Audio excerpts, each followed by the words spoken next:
Hello, everyone. Welcome back to the Dental Hygiene Basics podcast. My name is Dana. I'm your host. Always excited to be here and ever more excited to have our featured guest today, Dr. Tonya Jeffries, who's here to tell us about her incredible book, The Dental Hygiene Hack.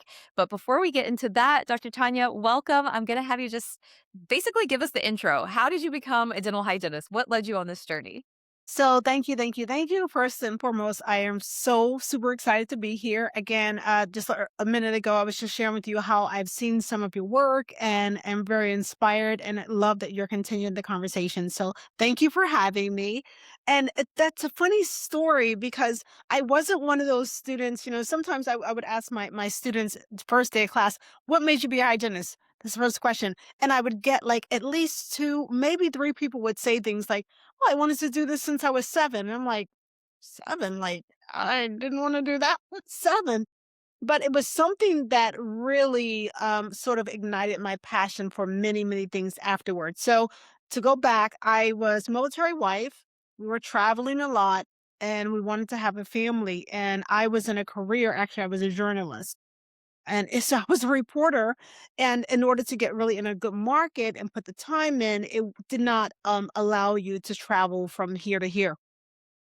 Was having my teeth cleaned in a different state and, found this dental office and, knew I wanted to start a family, and I was watching this hygienist clean my teeth, talk about her life as a single mom, and, as a military wife, you're oftentimes single and, you're rearing or, responsibility.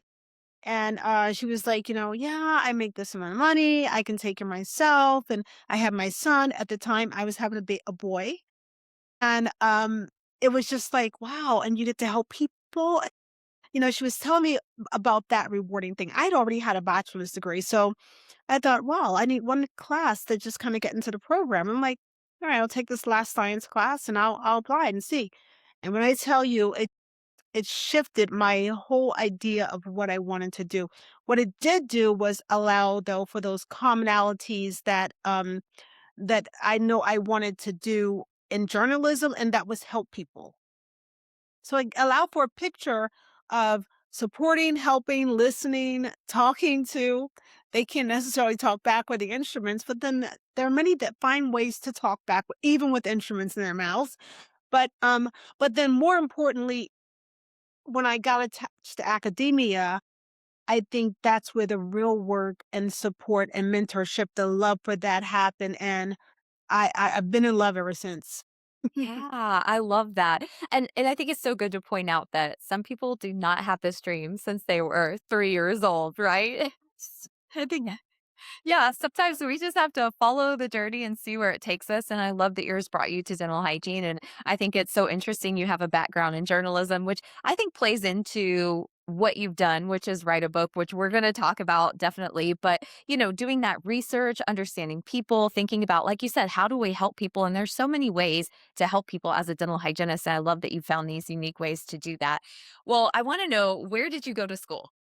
so. I went to school in Baltimore. Well, for my dental hygiene license, I went to school in Baltimore, Baltimore City Community College. And when I tell you that program was probably one of the most challenging, I had already had a bachelor's, but this program was one of the most challenging things I had to ever do.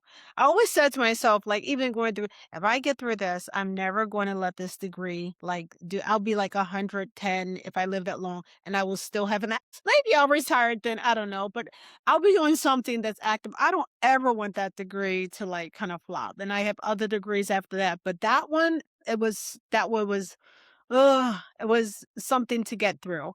And interestingly, I went back to my alma mater to mentor at a, Silent Saturday event, and that's where that connection for whoa, oh my gosh. I didn't wanna leave, like, just mentoring the students, knowing where they were, helping them because I knew exactly what they had to do, what they were up against, and then what they were feeling at the time.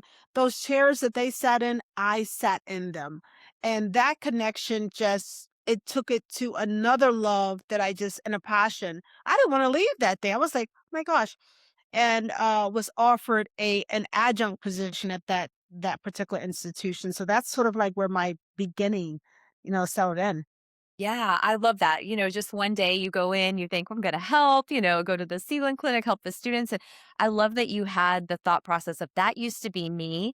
And look at what I've learned to enjoy helping that past version of myself, which is really part of what I do too. I think about when I step up to the plate to record a podcast or offer advice, I'm thinking about how did I feel when I was in that position and what did I struggle with? So I love that you've had that same thought process as well. Well, thinking through your dental hygiene days, what was the most difficult aspect for you? You know, then I think for me, not knowing, like there were people. I remember walking into the program and going through the orientation, and I felt a little bit like ill prepared secretly because there were people around me who would say things like they were dental assistants or they worked at the front desk or they've had some familiarity with the language and the activity logistics of being in a dental clinic. I had none of that, and it was it was challenging to kind of learn that, feel a part of the group, the cohort, even though we were all starting together. Like I just had no idea what to expect. And I wasn't prepared for that unexpected the moment for me, and it just went on from semester to semester. Each semester was harder, challenging in its own unique way, and I don't even wanna talk about, like, other responsibilities outside of trying to get through this program. There were just some underlying things that had I think if I knew better, I would probably prepare approach better, and those are the things that I try to hold on to reshape for students that I've been able to influence and mentor and bring through the program for sure. Yeah, and that's such a good point. I mean, one thing that you mentioned earlier, you said this program was harder than my bachelor's. And I felt the same way because I did a bachelor's first and it wasn't easy. But then when I got into dental hygiene school, it's a whole nother level. And, you're going through it as a mother, military wife, you've got all of these pressures. And then you're telling me I had no dental experience, which it's just a boom, boom, boom, boom. It's so many things that could take a person and break them. And I know you've probably seen that. I've seen that where things just didn't line up for the student to be successful. And that is the hardest thing I think as an educator for me to look back on and be like, oh, my students needed support in ways that maybe I didn't even anticipate when I was in education. There's so many things that go into it, like external pressures, outside life, finances, mental health. So tell me a little bit about what you're up to now, as a hygienist, but also how that led into this incredible book that you've written. Wow. Oh my gosh. So my journey really just like once I got into academia, it just went off to a whole new direction as if someone like, it sent off a rocket ship and I came across galaxies that I just had no idea I was gonna be involved in.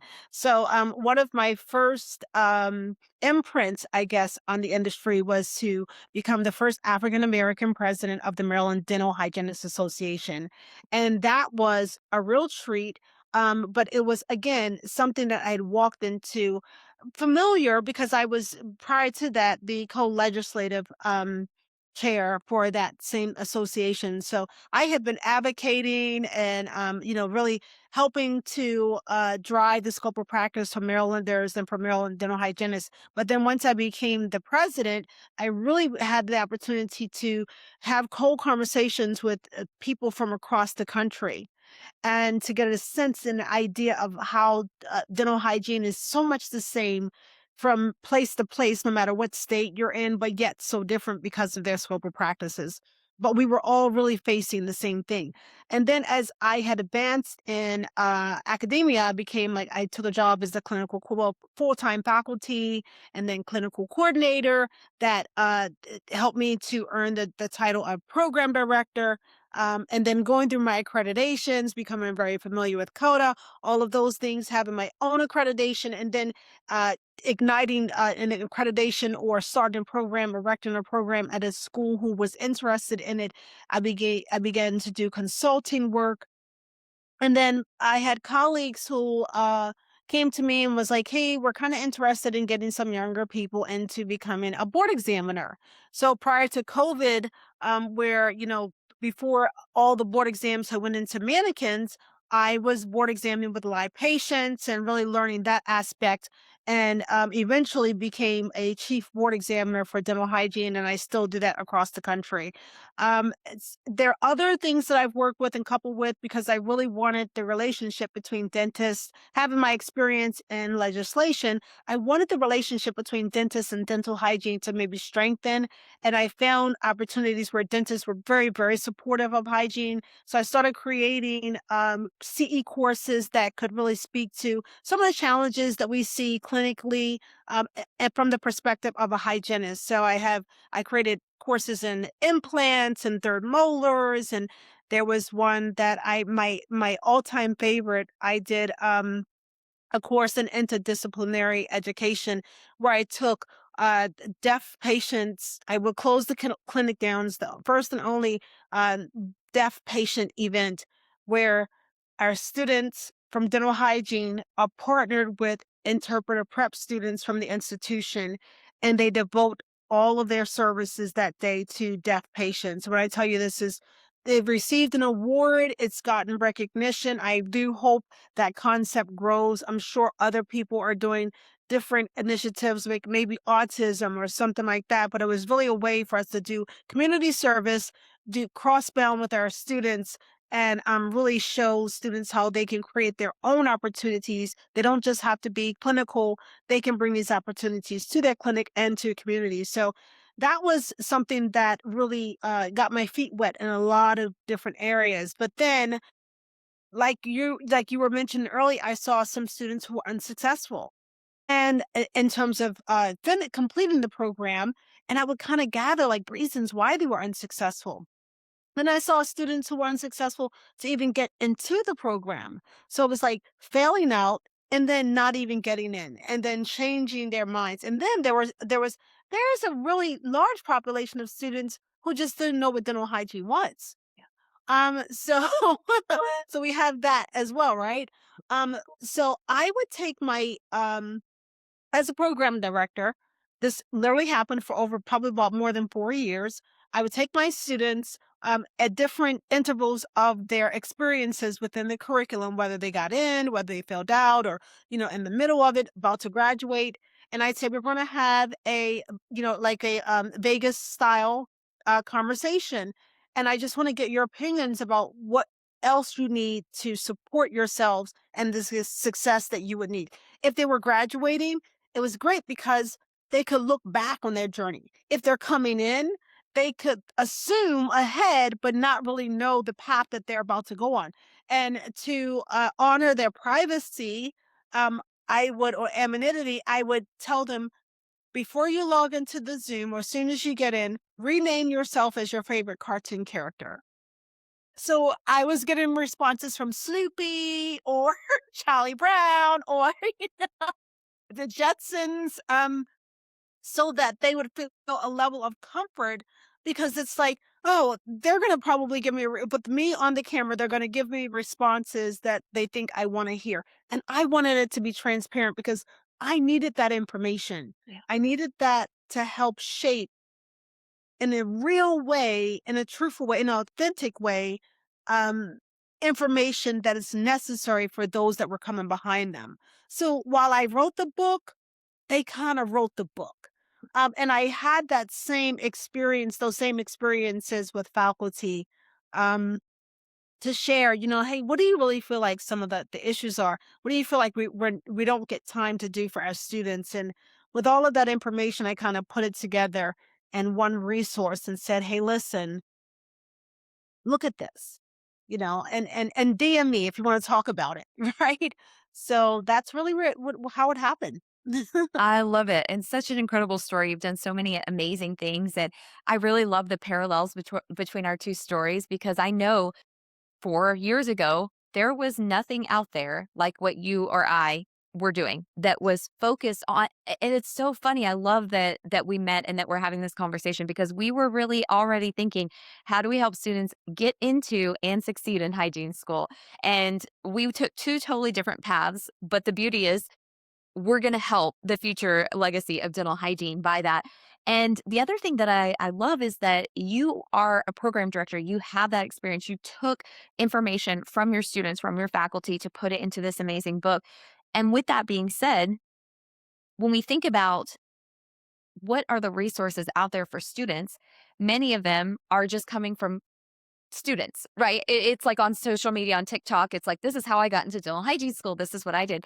But there is a different perspective if you're coming at it from someone who has sat in the educator's seat, right? And knows Wow, what it looks like, so right? profound. Oh my gosh, Dana, that is so profound. While I do like the peer-to-peer review of it, sometimes, particularly nowadays when all of our information comes from social media, right? And I just want to go back to what the point that you mentioned with, us coming with so many commonalities. And it really doesn't matter where you get the resource. Like, us coming together really does just complement the same message. And that's what I'm loving because if they're seeing, I guess they say strength in numbers, right? Yes. If they're seeing yours coming through podcast and voice, and mine is coming through maybe a more sustained resource, um, and our messages are very similar in what we're delivering, then it's probably like get the message. He said, we're trying to give you the message. Just take it. Get the message. Here's the blueprint for you guys. And again, like you're saying, coming from our peers and maybe their early experiences and just graduating. Once you graduate and once you get through it, I would tell you, you're going to be a different person 10 years after being in the field. Yeah. And you're going to look back and say, oh, wait, now my perspective has changed. One of the best graduations that I think message that I've delivered to my students was at the very end of the message, and I mentioned this in the book. At the very end of the message, I said, I want to reintroduce myself because when you first walked in the door, I was this and you were that person, right? But now that you've gone through this journey, you are certainly a different person. You're not the same person you were when you came in the door. And so I want to give myself an official reintroduction from me to you. And it was something that, you know, I think amplified to our students because they could really look around, graduates at the time, they could really look around and go, you know what? I'm not the same. Boy, I have more tenacity, more confidence, probably less anxiety, hopefully. But then maybe anxiety that changed and repurposed itself into now what? And I love that's what you mentioned. Like, what's the now what? Hmm. That we speak to. So yeah, absolutely. And I do want to mention that when we're talking about resources, and this is like a shameless plug because I didn't actually stop with the book. Okay.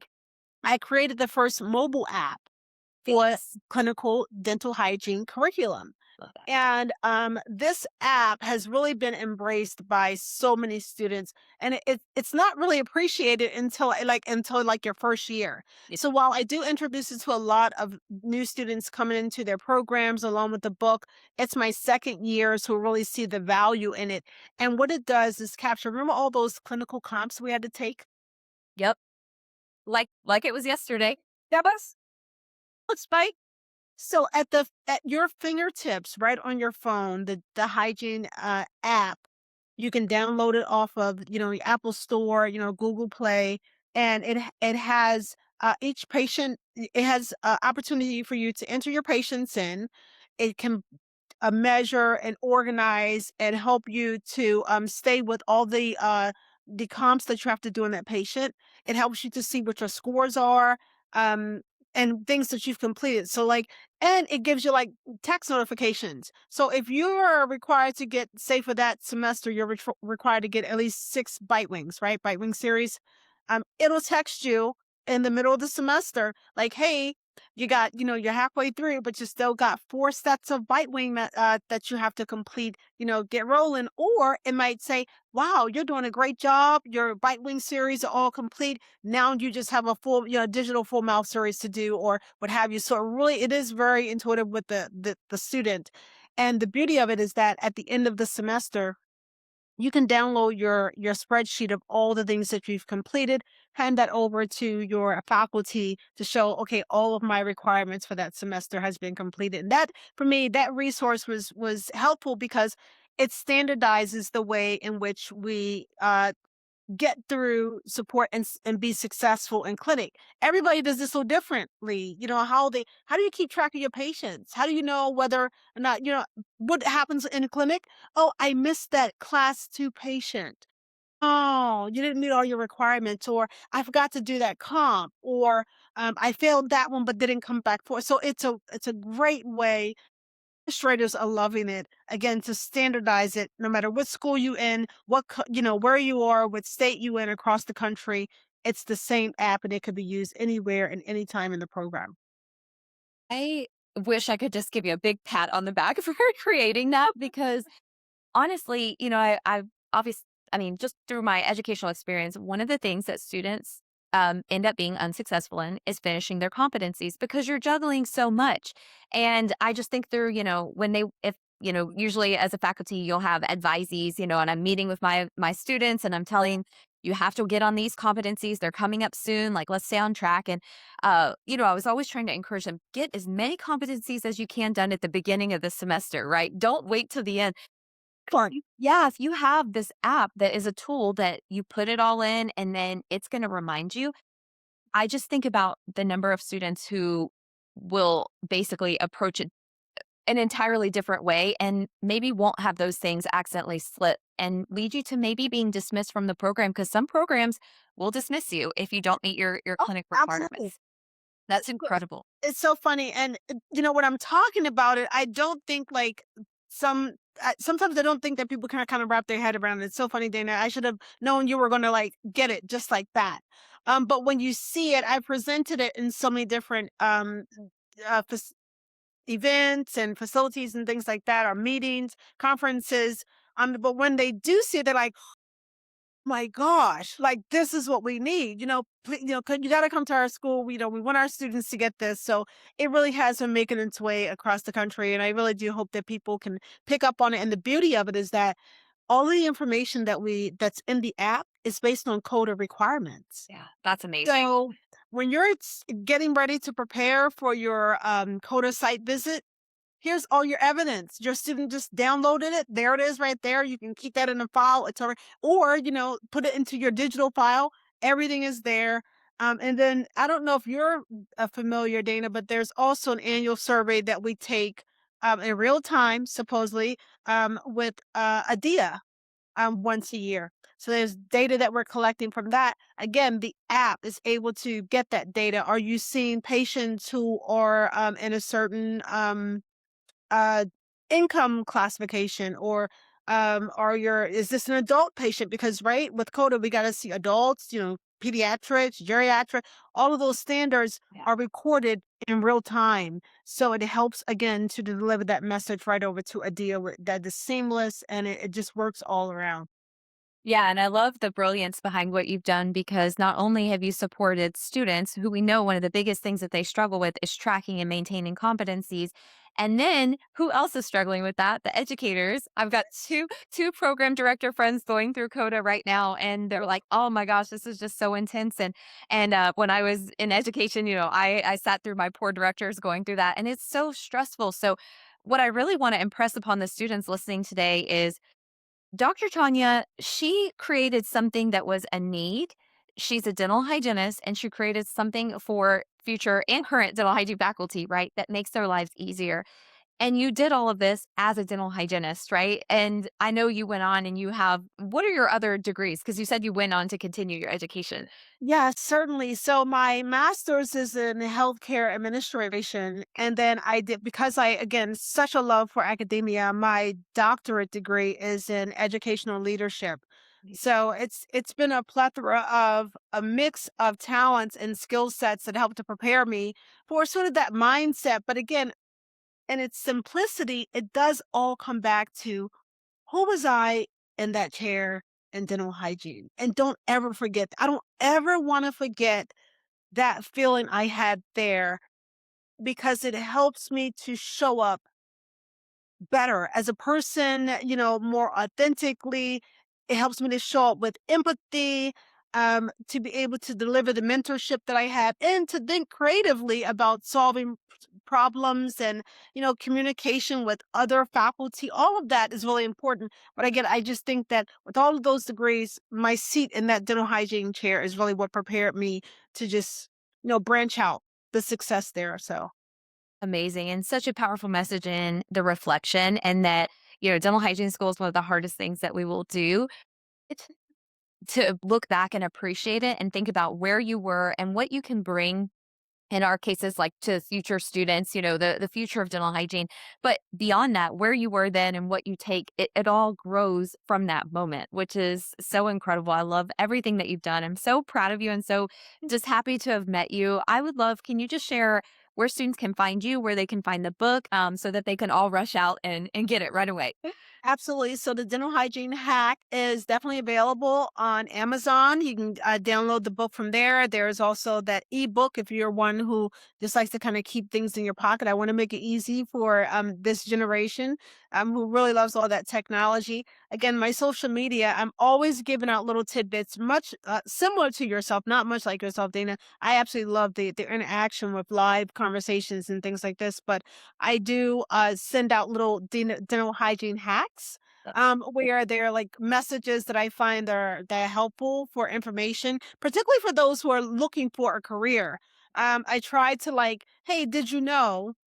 So you'll catch those on Facebook, all the social media, Instagram, TikTok, all of those things will hold it. And it's either under the dental hygiene hack or my name, Dr. Tonya Jeffries. And then also on LinkedIn as well, where on there I try to share a longer version of some of the hacks or the content that I share on the smaller platform. So I kind of go into it a little bit more. Maybe it was a conference, maybe it was an issue, maybe a legislative issue surrounding hygiene. So all of those things are out there.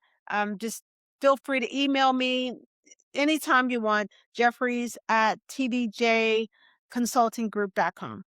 Awesome. Thank you so much for your time. We appreciate you so much. Everyone, go get the dental hygiene hack. Thank you. Thank you so much. Thanks a lot for allowing me to be here. Of course.